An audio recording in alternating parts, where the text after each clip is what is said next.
we have our data in an Excel spreadsheet or in an Excel table, and we want to convert this these data into R because we want to do some calculations. So here's our Excel table, and we only want to have these two columns here, not the entire spreadsheet. So here is a neat trick what we can do. So for example, we just simply highlight the cells that we want to copy and copy these cells. And now go into our R.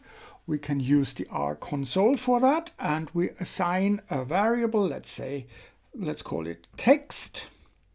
Here this is assigned with quotation marks, and now we just simply paste the data that we copied. We click enter. Okay, and R has done that properly.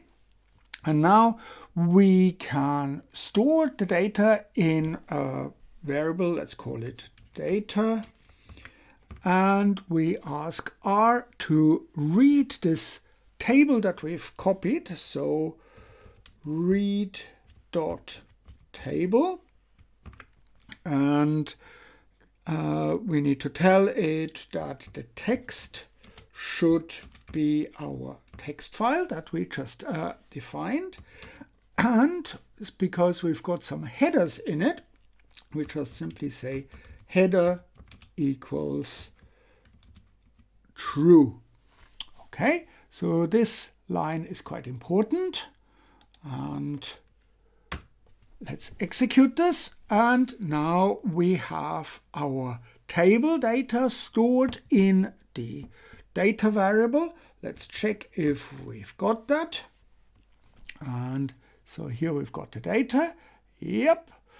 And we can already see from this preview that the data are stored as 12 observations with 2 variables, with the header and exactly as we wanted it. So just to confirm that we've done that correctly. Let's see. Yes, here are our data. And now, of course, we might want to, for example, look at just the response row, and we can do that with a specific command. We can just simply get the data, and we can say in R data $, and it will already give us the response here. So here we can obtain the vector, the data, in an R-usable format, and that is basically here just this particular row. And if we want, we can now, of course, get the summary for data $, summary here, that should be a bracket, of course. Summary data response, bracket closed, and here we get some summary statistics just for this one row.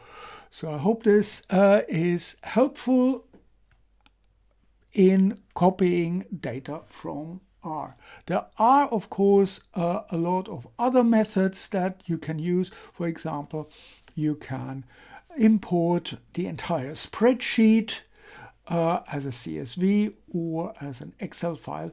But if you just want a few columns, then this trick here with this data read table is quite nice.